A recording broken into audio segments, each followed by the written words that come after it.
बिहानी।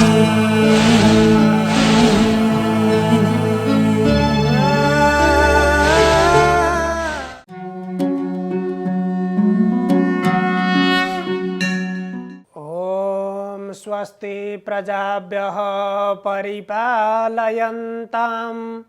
न्याय्येन मार्गेण गतं महिषा गोब्राह्मणेभ्यः शुभमस्तु नित्यं लोकाः समस्ताः सुखिनो भवन्तु। अज्ञानतिमिरान्धस्य ज्ञानाञ्जनशलाकया चक्षुरुन्मीलितं येन तस्मै श्रीगुरवे नमः। समादरणीय दर्शकवृन्द, प्रभातकालीन हार्दिक नमस्कार। इमेज च्यानलको शुभ बिहानी कार्यक्रम मार्फत हामी उपस्थित भएका छौँ। श्रीमद् भगवत गीताको बारेमा हामीले निरन्तर विचार विमर्श गर्दै आएका छौँ। गीताको तृतीय अध्याय अर्थात् तेस्रो अध्यायमा भगवान श्रीकृष्ण र अर्जुनको बीचमा कर्मयोगको बारेमा जिज्ञासा र समाधान भइराखेको छ र कर्मयोगीले कर्तव्य कर्मबाट आफ्नो जीवनको गति प्राप्त गर्न सक्दछ र मनुष्य जीवन कर्मको निमित्त प्राप्त भएको हो, त्यसकारण हामी कर्ममा प्रवृत्त बन्नुपर्छ भनेर भगवानले भनिसकेपछि त्यो यज्ञ कर्ममा हामी प्रवृत्त भइसकेपछि यज्ञ कर्ममा प्रवृत्त किन हुने त भन्दा यहाँ भगवान श्रीकृष्णले फेरि भन्नुहुन्छ, कर्म ब्रह्मोद्भवं विद्धि ब्रह्माक्षर समुद्भवं तस्मात् सर्वगतं ब्रह्म नित्यं यज्ञे प्रतिष्ठितम्। यहाँ कर्मलाई साक्षात ब्रह्म अर्थात कर्मको उत्पत्ति ब्रह्मबाट परमात्माबाट कर्मको उत्पत्ति भएको, वेदबाट कर्तव्य कर्म अकर्तव्य कर्म, कर्मको विचार कहाँ हुन्छ? वेदमा हुन्छ। यहाँ ब्रह्म शब्दबाट ब्रह्म शब्दले वेदलाई बताएको छ। त्यसकारण कर्म ब्रह्मोद्भवं विद्धि,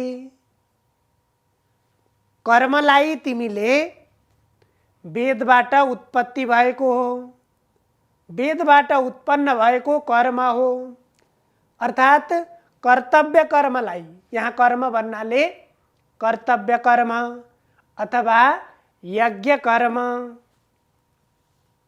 सबैको उत्पत्ति कहाँबाट भएको? वेदबाट उत्पत्ति भएको हो। ती कर्महरूको निर्देशन कहाँ छ? वेदमा निर्देशन गरिएको छ भन्ने कुरालाई विद्धि। पहिला यसलाई बोध गर, यसलाई बुझ। ब्रह्माक्षर समुद्भवम्, अब त्यो वेद कहाँबाट उत्पत्ति भएको भन्दाखेरि ब्रह्माक्षर समुद्भवम्, अक्षर क्षरतीति क्षरः न क्षरः अक्षरः अर्थात् जो कहिल्यै पनि नाश हुँदैन, जो अविनाशी छ, जो शाश्वत छ, त्यो परमात्मा हो। त्यो परमात्माबाट अर्थात् भगवानका ब्रह्माजीको मुखबाट वेदको सृष्टि भयो। ब्रह्माजी कहाँबाट सृष्टि हुनुभयो? ब्रह्माजीलाई भगवानले आफ्नो नाभि कमलबाट ब्रह्माजीको उत्पत्ति गर्नुभयो।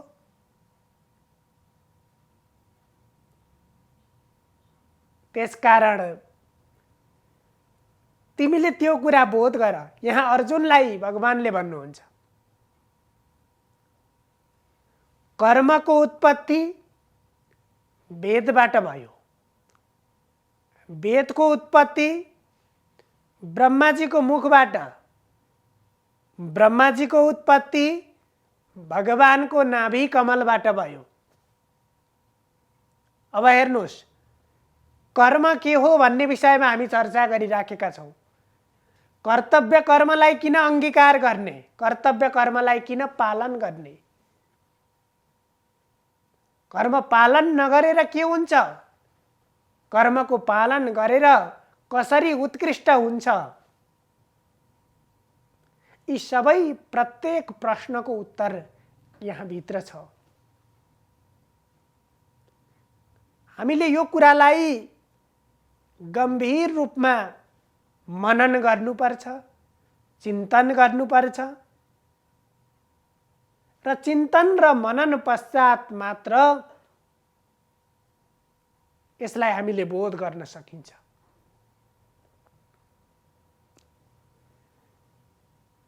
र त्यसरी भइसकेपछि तस्मात् सर्वगतं ब्रह्म, त्यसकारण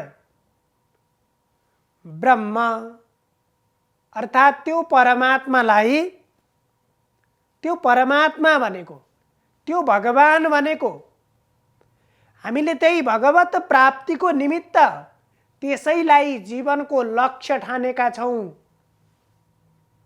त्यसैलाई जीवनका पुरुषार्थ मध्येको महत्त्वपूर्ण पुरुषार्थ मोक्ष मानेका छौँ। कुनै शास्त्रहरूले त्यही भगवत प्राप्तिलाई मुक्ति भनेका छन्, कुनै शास्त्रमा त्यसैलाई मोक्ष भनिएको छ। भनेपछि त्यो ब्रह्मलाई, त्यो सम्पूर्ण तत्त्वले युक्त भएको सर्वगत अर्थात् सर्वव्यापक त्यो परब्रह्म परमात्मा परमेश्वरलाई प्राप्त गर्नको निम्ति, त्यसलाई भेट्नको निम्ति यहाँ मननीय कुरा के छ भने एउटा ज्ञानको मार्गको हामीले अगाडिका श्रृङ्खलामा चर्चा गर्यौं भने यहाँ कर्मको मार्गको बारेमा, कर्मबाट कसरी मुक्ति प्राप्त हुन्छ त्यसको बारेमा यहाँ भगवानले चर्चा गर्दै हुनुहुन्छ। त्यसकारण त्यो कर्मको मार्गबाट लक्ष्य प्राप्ति, जीवनको अभिष्ट प्राप्ति त्यहाँबाट हुन्छ भने त्यही कुरालाई यहाँ भन्दै हुनुहुन्छ तस्मात् सर्वगतं ब्रह्म नित्यं यज्ञे प्रतिष्ठितम्। अब यहाँ पनि एक ठाउँमा यज्ञ शब्द प्रयोग भएको छ, अर्को ठाउँमा कर्म शब्द प्रयोग भएको छ। यहाँ यज्ञ भनेको पनि शास्त्रीय कर्म, वेद निर्देशित कर्म, ती सबै यज्ञ कर्म हुन्,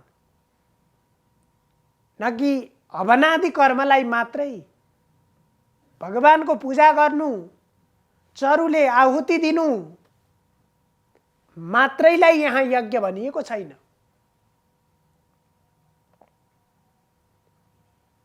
अर्थात् जुन कर्मद्वारा भगवत प्राप्ति हुन्छ, अब त्यो सर्वव्यापक भगवानलाई हामीले प्राप्त गरिसकेपछि, भगवान सर्वव्यापक भनेपछि हामी भित्रै पनि हुनुहुन्छ, हाम्रो वरिपरि पनि हुनुहुन्छ, तर त्यो भगवानलाई हामीले जबसम्म हामीमा त्यो पात्रता बन्दैन, जबसम्म हामी त्यो भगवानलाई देख्ने बन्दैनौँ, तबसम्म भगवत प्राप्ति हुँदैन।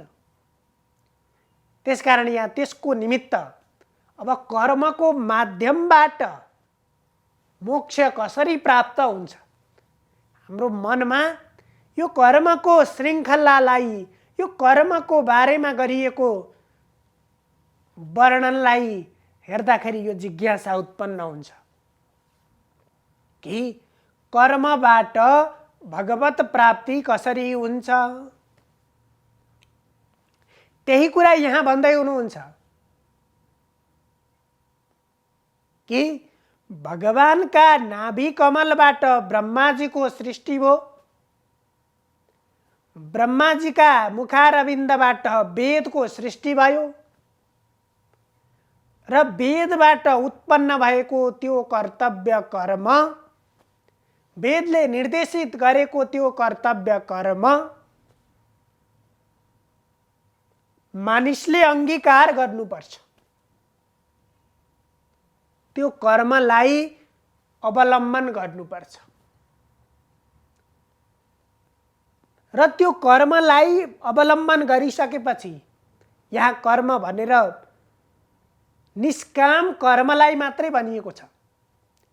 यहाँ निष्काम कर्मको सन्दर्भमा चर्चा भइराखेको छ र त्यो निष्काम कर्मले कहाँ पुर्याउँछ भने मुक्तिमा पुर्याउँछ, भगवत प्राप्ति गराउँछ।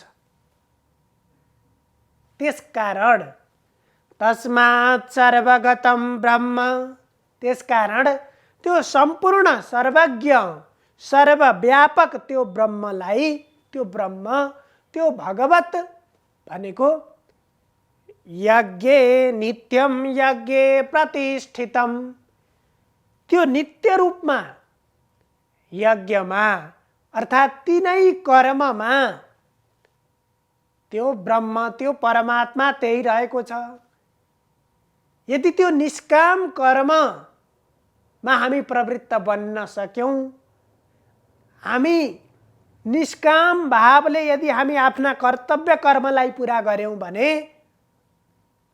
अवश्य पनि अगाडिको सन्दर्भमा भने जस्तो देवान् भावयतानेन ते देवा भावयन्तु वः, जब हामीले देवतालाई उन्नत बनायौं, हामी कर्तव्य कर्मलाई अवलम्बन गर्यौं भने ते देवा भावयन्तु वः, ती देवताहरूले पनि ती कर्ममा अवस्थित परमात्माले हामीहरूलाई उन्नत बनाउनुहुन्छ। कुनै पनि चीज माग्नु पर्दैन, इष्टकाम दुख भनिएको छ। मनमा चिन्तन गरे पुग्छ, मनमा सोचे पुग्छ। त्यही चीजलाई यम यम चिन्तयते कामम तम तम प्राप्नोति निश्चितम, तिमीले जे जे कुराको चिन्तन गर्छौ त्यही त्यही चीज प्राप्त गर्छौ। त्यसकारण भनियो र यहाँ पनि यो कर्मको माध्यमबाट परमात्माको प्राप्ति, भगवत तत्त्वको प्राप्ति अर्थात् त्यो मोक्ष प्राप्ति त्यसरी हुने गर्छ।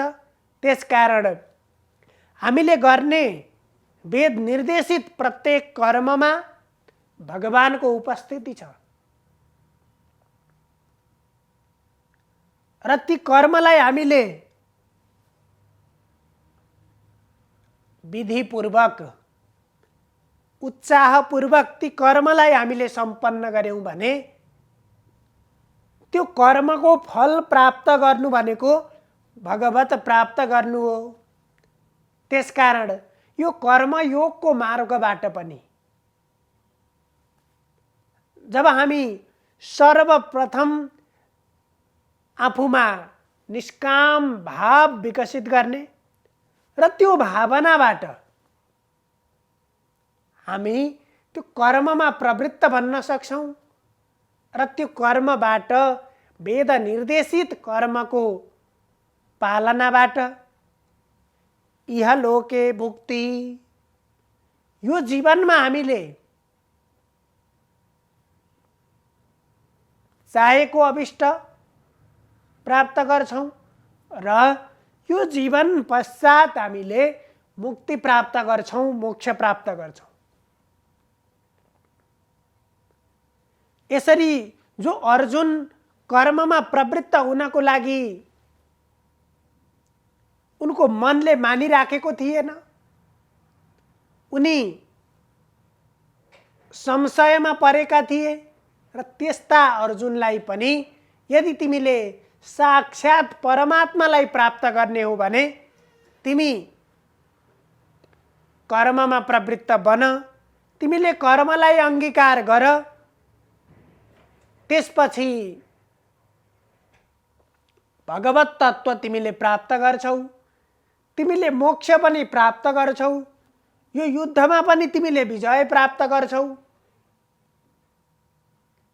यदि तिमी यो कर्ममा प्रवृत्त बनेनौ, तिमीले कर्तव्य कर्मलाई छोडेर बस्यौ भने न त तिमीले जीवनमा कीर्ति प्राप्त गर्छौ, न त यो लोकको अभिष्ट प्राप्त गर्छौ, न त तिमीले आफ्ना बन्धुहरूलाई जोगाउन सक्छौ। त्यसकारण तिमी अन्यथा नगरिकन तिमी आफ्नो कर्ममा प्रवृत्त बन र मनुष्यको निमित्त सबैभन्दा हितकारी धर्म, सबैभन्दा महान धर्म भनेकै कर्तव्य कर्म गर्नु हो।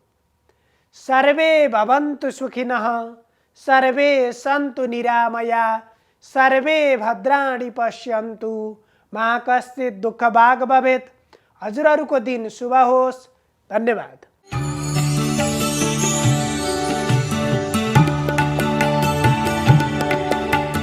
नमस्कार, तपाईको आजमा स्वागत छ। म ज्योतिष आचार्य नारायण प्रसाद भण्डारी सधैँ झैँ दैनिक पञ्चाङ्ग र राशिफलको साथमा उपस्थित भइसकेको छु। सुरु गरौँ आजको पञ्चाङ्गबाट।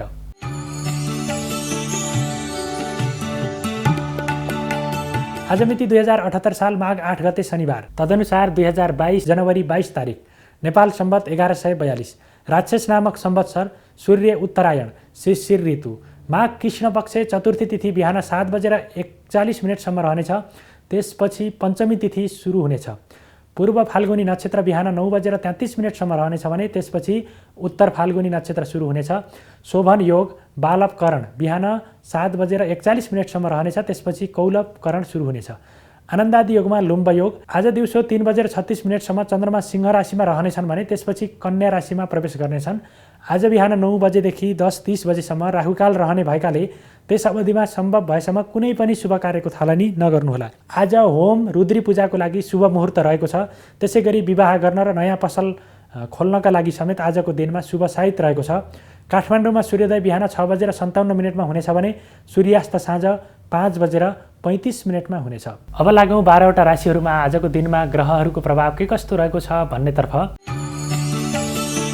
मेष राशि हुनेहरूका लागि आजको दिन प्रतिकूल रहेको देखिन्छ। विशेष गरी सन्तान पक्षका क्रियाकलापले मनमा अत्यन्तै नकारात्मक विचारहरूको उत्पन्न हुनेछ, असन्तुष्टि पैदा हुनेछ भने आम्दानीको क्षेत्रमा पनि आजको दिनमा गिरावट आउनेछ। आर्थिक सङ्कटको अवस्था सामना गर्नुपर्ने अवस्था पनि रहेको देखिन्छ भने खर्चमा पनि केही नियन्त्रण गरेर अगाडि बढ्नुपर्ने अवस्था रहेको छ।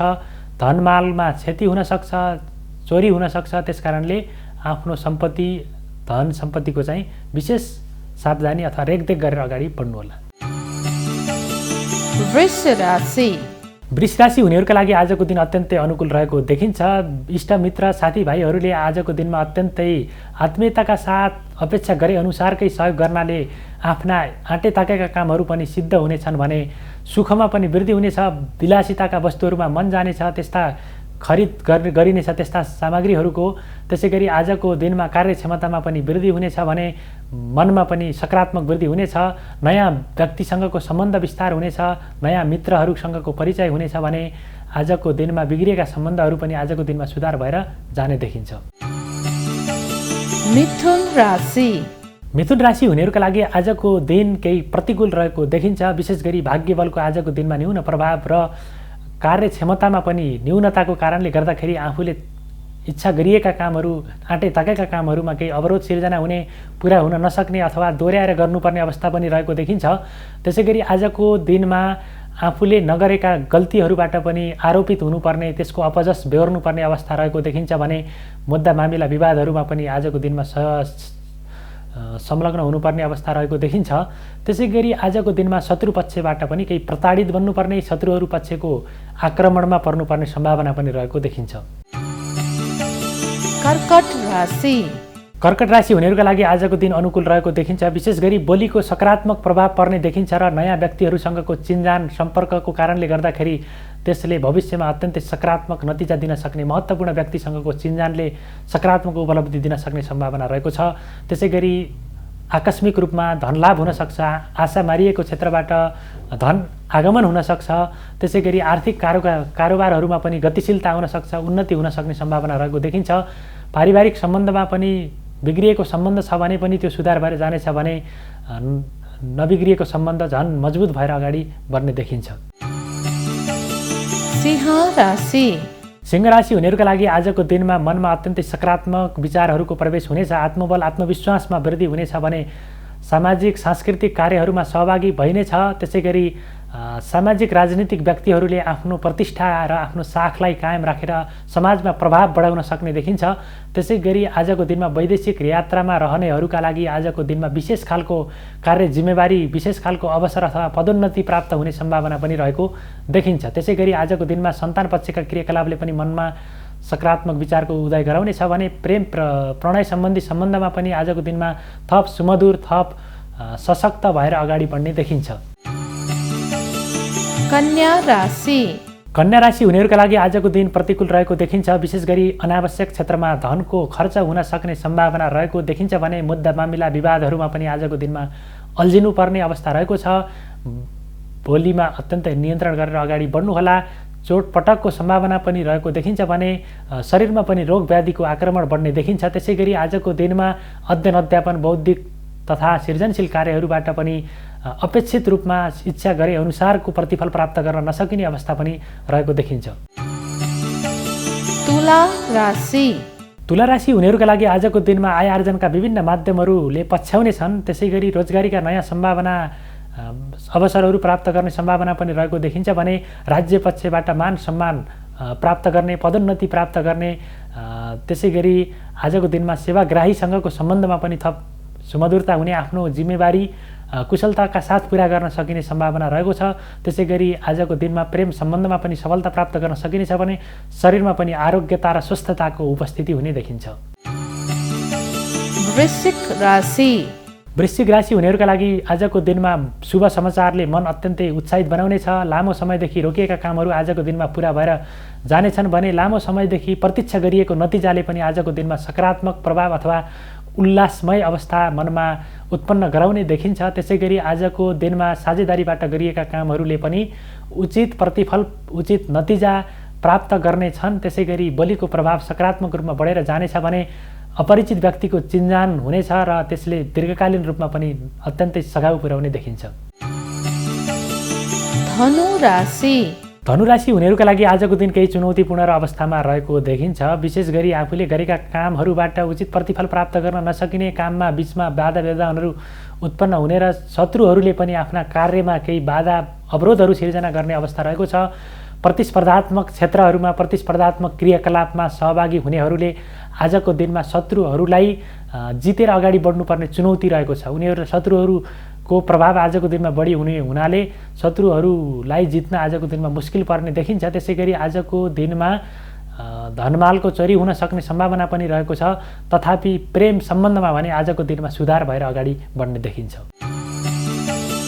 मकर राशि मकर राशि हुनेहरूका लागि आजको दिनमा उपलब्धिमूलक यात्राको सम्भावना रहेको छ। नयाँ क्षेत्रमा लगानी गर्दै हुनुहुन्छ भने त्यो लगानी लगाउनु भयो भने पक्कै पनि त्यसले दीर्घकालीन रूपमा फाइदा दिने देखिन्छ। बलिको सकारात्मक प्रभाव बढ्ने देखिन्छ भने मित्रजन अथवा साथीभाइहरूले पनि अपेक्षा गरिए अनुसारकै सहयोग गर्नेछन् र त्यसको कारणले गर्दाखेरि महत्त्वपूर्ण कार्य सिद्धिमा सघाउ पुग्ने देखिन्छ। त्यसै गरी आजको दिनमा दाम्पत्य जीवन थप सुमधुर बन्नेछ भने मनमा पनि सकारात्मक विचार, सकारात्मक ऊर्जा प्राप्त हुनेछ, शरीरमा पनि आत्मबल प्राप्त हुने देखिन्छ। कुम्भ राशि। कुम्भ राशि हुनेहरूका लागि आजको दिनमा साझेदारीबाट गरिएका कामहरूले उचित प्रतिफल दिनेछन्। मनमा अत्यन्तै सकारात्मक विचारहरूको उदय हुनेछ भने बोलीको सकारात्मक प्रभाव बढेर जाने देखिन्छ। आय आर्जनका क्षेत्रहरू विस्तारित भएर जानेछन्। नयाँ नयाँ आम्दानीका स्रोतहरू फेला पर्नेछन् भने भाग्य बलको सकारात्मक प्रभाव पर्ने हुनाले आफ्नो मेहनत अनुसार भन्दा पनि बढी खालको प्रतिफल प्राप्त गर्न सकिने सम्भावना रहेको देखिन्छ। शरीरमा स्वस्थताको अवस्था कायम हुनेछ भने परिवारमा पनि अत्यन्तै आत्मीय सम्बन्ध विकास भएर जानेछ। राम रमाइलो मनोरञ्जनात्मक गतिविधिमा सहभागी भइनेछ। त्यसैले आजको दिन अत्यन्तै अनुकूल रहेको देखिन्छ। मीन राशि। मीन राशि आजको लागि केही प्रतिकूल रहेको देखिन्छ। यात्रा गर्ने क्रममा विशेष गरेर सावधानी अपनाउनु होला। आर्थिक क्षेत्रमा गरिएका लगानीहरूबाट प्रतिफल निकाल्न गाह्रो हुनेछ अथवा सङ्कट अथवा नोक्सानीको अवस्था पनि बेहोर्न पर्ने सम्भावना रहेको देखिन्छ। त्यसै गरी आजको दिनमा कार्यक्षेत्रमा साथीभाइ सहकर्मीहरूसँग विवाद उत्पन्न हुनेछ भने इष्ट कार्यहरू, लामो समयदेखि रोकिएका कार्यहरू पुरा गर्ने सोचमा हुनुहुन्छ भने पनि आजको दिनमा ती पुरा हुन मुस्किल रहने देखिएको छ। शत्रुहरूले केही प्रताडित गर्नेछन्, केही खुट्टा तान्नेहरू जुर्मुराउनेछन् भने अनावश्यक क्षेत्रमा धनको खर्च हुने सम्भावना पनि रहेको देखिन्छ। त्यसकारण आजको दिनलाई अत्यन्तै सजगताका साथ अगाडि बढाउनुहोला। यो त थियो तपाईँको आज अन्तर्गत रहेर हामीले 12वटा राशिमा ग्रहहरूको प्रभाव के कस्तो रहेको छ भनेर संक्षिप्त रूपमा जानकारीहरू प्रस्तुत गऱ्यौँ र आफ्नो कर्मलाई पनि सकारात्मक रूपमा अगाडि बढाउनु भयो भने पक्कै पनि ग्रहहरूमा भएको नकारात्मक प्रभावलाई केही न्यूनीकरण गरेर अगाडि बढ्न पनि सकिन्छ। कर्ममुखी बनेर, कर्मप्रति कटिबद्ध बनेर अगाडि बढ्नुहोला। तपाईँहरूको सम्पूर्णको दिन मङ्गलमय रहोस्। म पनि बिदा हुन्छु। नमस्कार।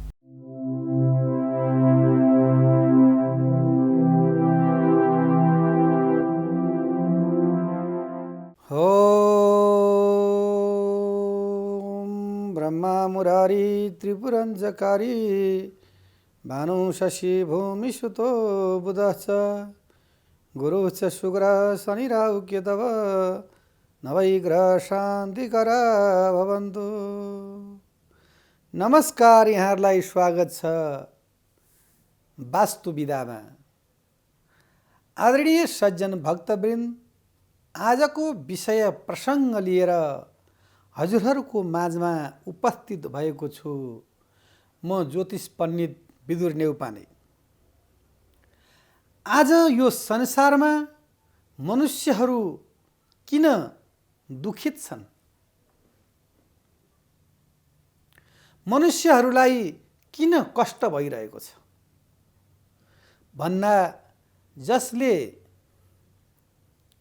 वास्तुशास्त्र, ज्योतिषशास्त्र र ईश्वरीय ज्ञानलाई पन्छाएको छ, केवल भौतिक ज्ञानलाई मात्रै अगाडि बढाएको छ।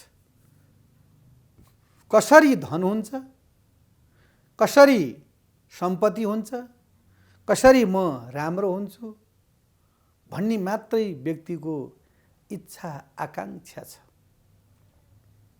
तर दीर्घकालसम्म, लामो समयसम्म हामीलाई राम्रो होस्, हाम्रो परापूर्व कालदेखि चलिआएका संस्कृत, हाम्रो सांस्कृतिकलाई जोगाउनु पर्छ भन्ने त्यो विषय हामीलाई थाहा छैन। हाम्रा हजुरबा, बुढा हजुरबा, कुप्रा हजुरबादेखि लिएर आएर नाति पनातिसम्म पनि हामीले आफ्नो रीतिरिवाज र परम्परालाई छोड्नु हुँदैन। हाम्रो शास्त्रमा वर्णन गरे अनुसारको, हाम्रो वास्तुशास्त्रमा वर्णन गरे अनुसारको, ज्योतिष शास्त्रले वर्णन गरे अनुसारको कार्यलाई यदि हामीले छोड्दै गयौँ भनेदेखि हामीलाई कहिल्यै पनि शुभ हुने छैन। हामीले जीवनभर लगाएर मेहनतले, पसिनाले, आफूले कष्टद्वारा धन सम्पत्ति कमाउँछौँ, तर त्यसलाई हामीले राम्रो स्थानमा प्रयोग गर्न सक्दैनौँ भनेदेखि हामीलाई कहिल्यै पनि शान्ति हुँदैन। मानिलिउँ यहाँले एउटा गृहको निर्माण गर्दै हुनुहुन्छ, त्यो गृहको निर्माण गर्दाखेरि यहाँले त्यो वास्तुद्वारा नै यो घरको निर्माण गर्नु हो भनेदेखि यहाँलाई जीवनमा कुनै प्रकारको दुःख हुँदैन, शान्ति समृद्धि यहाँलाई हुन्छ। भगवानले शास्त्रमा वर्णन गरे अनुसारको 3 प्रकारका तापलाई छोडिदिनु भएको छ। सच्चिदानन्द रूपाय विश्वोत्पत्त्यादि हेतवे तापत्रय विनाशाय श्रीकृष्णाय वयं नुमः। सच्चित आनन्द स्वरूप परब्रह्म परमेश्वर भगवानले 3 प्रकारको ताप छोडिदिनु भएको छ। आदिदैविक, आदि भौतिक र आध्यात्मिक ताप। आदिदैविक ताप भनेको के हो? दैववश भूकम्प आयो, भूक्षय भयो, ठुला ठुला विपत्तिहरू भयो, यो के भयो? दैवी प्रकोप। मानिलिनुहोस् भुइँचालो आयो, कोभिड आयो, कसैले केही गर्न सक्यो? हजुरको घरको अगाडि एउटा कसैले चौचौको खोल फ्याँक्दियो भनेदेखि के भन्नुहुन्छ? मेरो घरमा किन फोहोर पारिस्, तँलाई ल आइज भन्नुहुन्छ। तर खो यत्रो भूकम्प गयो, यत्रो कोभिड आयो, खो कसले के गर्न सक्यो त? त्यो भनेको दैवद्वारा नै रक्षित हो। यदि मनुष्यले सम्पूर्ण कार्य गर्न सक्थ्यो भनेदेखि यसबाट मनुष्य किन मरिरहेको छ? किन मनुष्य डराइरहेको छ? किन मुख छोपेर मनुष्य हिँडिरहेको छ? आदिदैविक, आदि भौतिक र आध्यात्मिक, यो 3 प्रकारको ताप। यो प्रसङ्ग फेरि भागवतको प्रसङ्ग हो। हामी वास्तुमा छौँ, यसमा हामी धेरै गहिराइमा नजाउँ। यानी भन्न खोजेको विषय वस्तु के छ भन्दाखेरि आदिदैविक र आध्यात्मिक र आदि भौतिक 3 प्रकारको तापलाई निवारण गर्न सक्ने चाहिँ नि ईश्वरीय नाम हो। त्यो ईश्वरीय नामलाई नै यदि हामीले बार बार रटना गरेर र शास्त्रको निर्णय अनुसार यदि हामी अगाडि बढ्न सक्यौँ भनेदेखि हामीलाई जीवनमा शान्ति मिल्छ। हाम्रो ओछ्यान त राम्रो छ नि, तर निन्द्रा छैन। अहिलेका ओछ्यान यति यति मोटा मोटा आउँछन् नि, त्यो ओछ्यान के काम? निन्द्रा छैन। हामी भोजन त पर्याप्त छ नि, तर हामीलाई भोक छैन। 1 माना चामल, त्यसलाई साग सब्जी, आधा माना दुध, आधा माना दही हाम्रा बुवा हजुरबाहरूले मजाले खानुहुन्थ्यो। अहिले हामीले यति नै खान सक्दैनौँ। किन? हाम्रो त्यो इन्जिन नै दह्रो छैन, हाम्रो शक्ति नै छैन, हाम्रो कर्मै राम्रो छैन। हामी बिहान 4 बजे उठ्दैनौँ, 10 बजीसम्म सुत्छौँ। जब सूर्य उदाउनु भन्दा पहिल्यै ब्रह्ममुहूर्तमा हामीले उठ्नुपर्छ, योग साधना गर्नुपर्छ, शरीरमा पसिना काट्नुपर्छ, अनि त शरीरले माग्छ नि। काम केही छैन। किन भन्दाखेरि हामी शास्त्रको नियमभन्दा बाहिर गयौँ। त्यही भौतिकवादलाई हामीले अपनायौँ। भौतिकवादलाई अपनाएर हामीले शास्त्रका कुरालाई छोडिदियौँ। त्यही शास्त्रका कुरा छोडेका कारणले हामीले अहिले जीवनमा दुःख पाएका छौँ। अब यो पाटोलाई हामीले पन्छाइदियौँ। अब हामी जाउँ वास्तुकै सिलसिलामा। हाम्रो प्रसङ्ग वास्तुमै रहेको छ। अब घरको निर्माण गर्न लाग्यो, अब चर खनियो, अब अहिले चर खन्न नि कति सजिलो छ, टक्क डोजर ल्यायो, आधी 2 घन्टामा सर्र खनेर माटो फ्याँकिदिन्छ, अनि फिलिङ गर्छ, अनि डन्डी बाँध्छ, अनि हाते पाइले ठडाउँछ, फेरि मेसिन ल्याएर घोलेर हाल्छ। कति सजिलो, के भएको संसार। अब मकै खान नपर्ने सातु खाए हो नि, फल नखाने जुस खाए हो नि, चुर नपर्ने पुछे हो नि। अब हजुरलाई अचम्म लाग्छ होला, टिभीमा के यस्तो प्रवचन गरे। भन्न खोजेको दृष्टान्त के छ त भन्दाखेरि व्यक्तिले दुःख मेहनत गर्न छोडे, भौतिकवादमा लागे व्यक्तिहरू, सुख शैलमा लागे, आनन्दै आनन्द खोजे। त्यो आनन्दले व्यक्तिलाई चाहिँ खाल्डामा लैरहेको छ, दुःख दिएको छ, त त्यो कुरो व्यक्तिले जान्दैन। अब व्यक्तिले घर निर्माण गर्न लाग्यो, अन्धधुन्नले वास्तुको बानै थाहा छैन, ज्योतिषको जनै थाहा छैन। अब घरको निर्माण गर्न लाग्यो। अब कुन ग्रह कता राख्ने, वायव्य कोण भनेको कता हो, ईशान कोण भनेको कता हो, आग्नेय कोण भनेको कता हो, नैऋत्य कोण भनेको कता हो, त्यो ज्ञान भएन भने हामीलाई जीवनमा बडा कष्ट पर्दछ। त्यस कारणले आदरणीय सज्जन भक्तवृन्द, आजभन्दा पूर्व हामीलाई ज्ञान भएन। हुन त यो संसारमा पहिल्यैपल्ट म चाहिँ ज्योतिष चाहिँ नि यो वास्तुविद भएर आएको त होइन। हजुरहरूकै अनुकम्पाले, भगवानका कृपाले यो टुटे फुटेका बाणी यो इमेज च्यानलमा बोल्न पाइयो, यो पनि गर्वकै बात हो, कुरा हो। र यो वास्तुशास्त्र अनुसारको नियमद्वारा नै यदि जग राखियो, हामीले पूर्वका श्रृङ्खलामा पनि हिजो अस्तिका दिनमा पनि हामीले दिनदिनै यो चाहिँ प्रवचन दिइरहेका छौँ। वास्तु कसरी गर्ने, ज्योतिष कसरी हेराउने, हाम्रो संसारमा हामीले शान्ति कसरी पाउने, यही कुरा त छ। र अब वास्तु हामीले हेर्न सुरु गर्यो। र अब हामीले पूर्व र उत्तरको कोण, ईशान कोण हामीले जललाई छोड्यौँ। जतिखेर जे भन्दा नि कुरो त्यही नै आउँछ।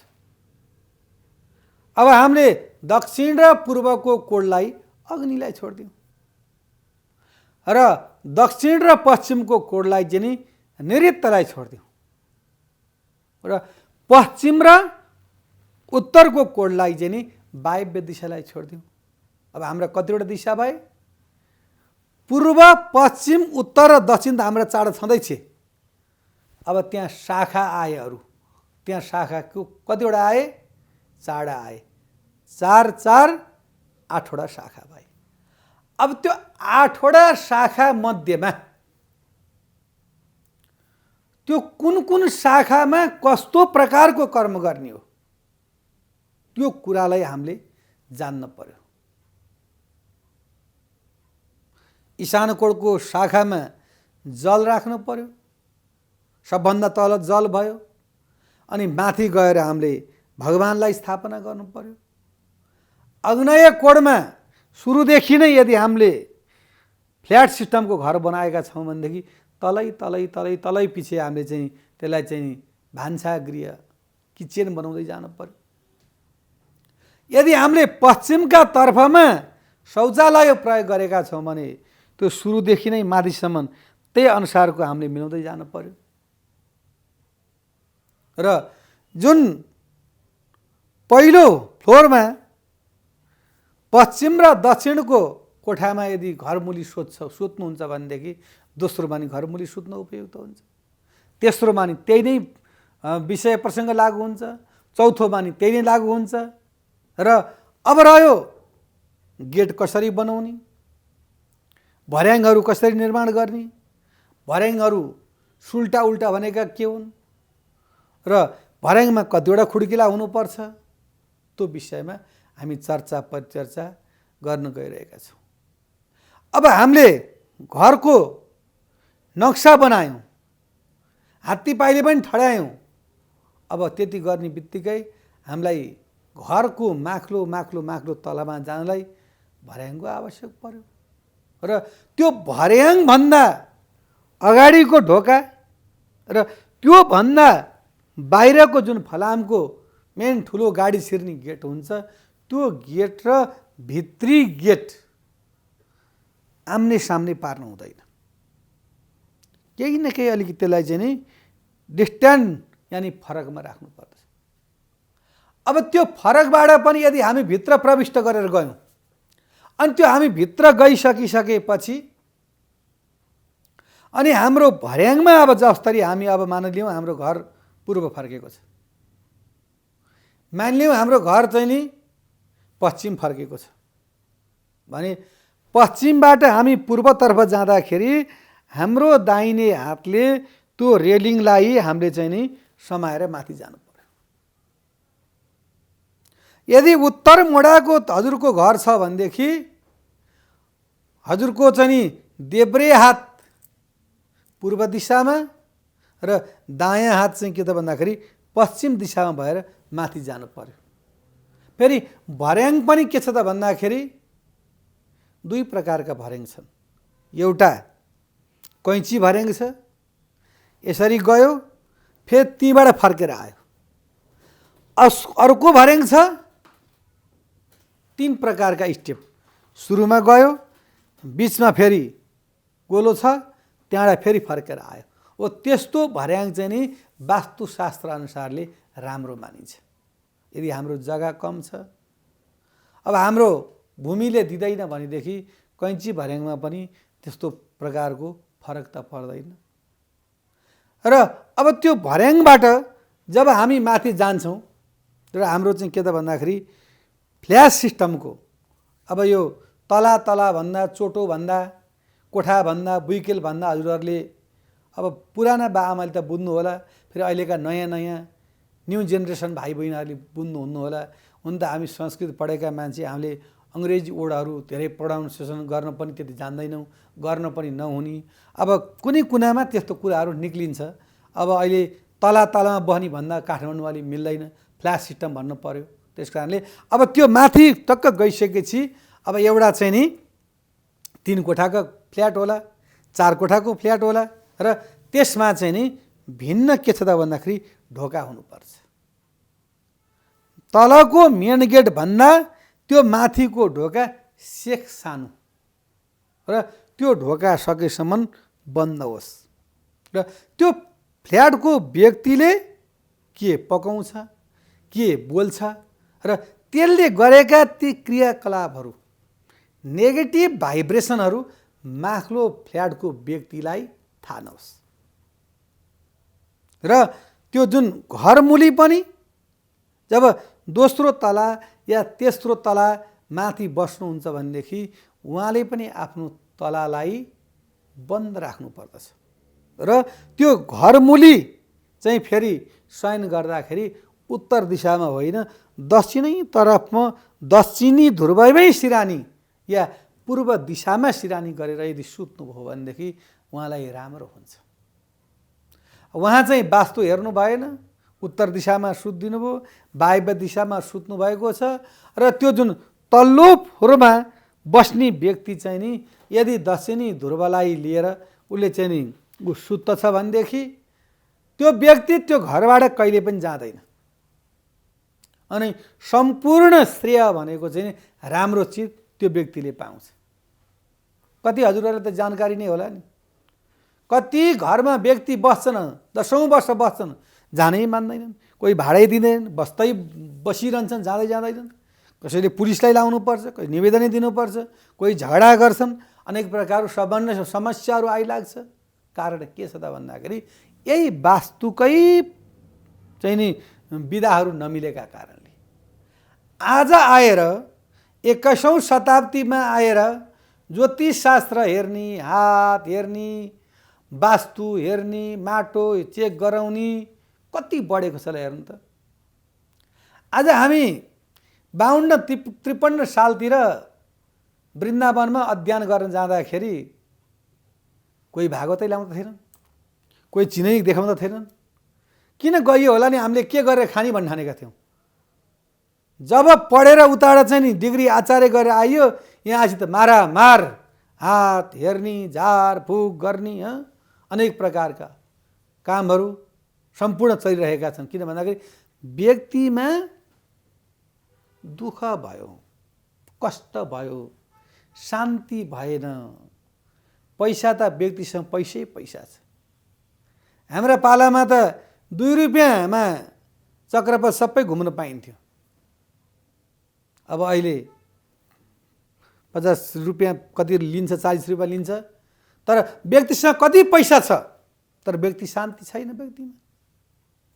र किन शान्ति भएन भन्दाखेरि त्यो व्यक्तिले शान्ति चाहनको लागि ज्योतिष र वास्तुको खोजी गर्दो रहेछ। हजुरलाई लाग्ला कि ज्योतिषको वास्तुको कार्यक्रम छ, कहिले कथा आउँछ, कहिले गाडीमा हिँडेको आउँछ, होइन। यो कुरा गर्दाखेरि सम्पूर्ण विषय वस्तुलाई चाहिँ नि समेटेर ल्यायो भने हजुरहरूको दिमागमा छिर्नलाई के त भन्दा अलिक सजिलो हुन्छ। भागवतमा पनि त नारदजी भन्नुहुन्छ, दृष्टान्त कुशलो धीरो वक्त कार्यास्ति निष्प्रिय। त्यो वक्ताले, श्रोताले, सुन्नेवाला श्रोताले कस्तो प्रकारको कुरा सुन्न चाहेको छ त्यस्तो प्रकारको कुरा भन्ने व्यक्तिले यदि चाहिँ नि रोमान्टिक बनाएर भनिदियो भनेदेखि त्यो खुसी हुन्छ। त्यसै कारणले आजको यस वास्तु विज्ञानको तर्फको समय सकेका कारणले फेरि यहाँहरूको माझमा उपस्थित हुन्छु भन्दै यहाँका माझबाट बिदा हुन चाहन्छु। हस्त नमस्कार। शुभ बिहान।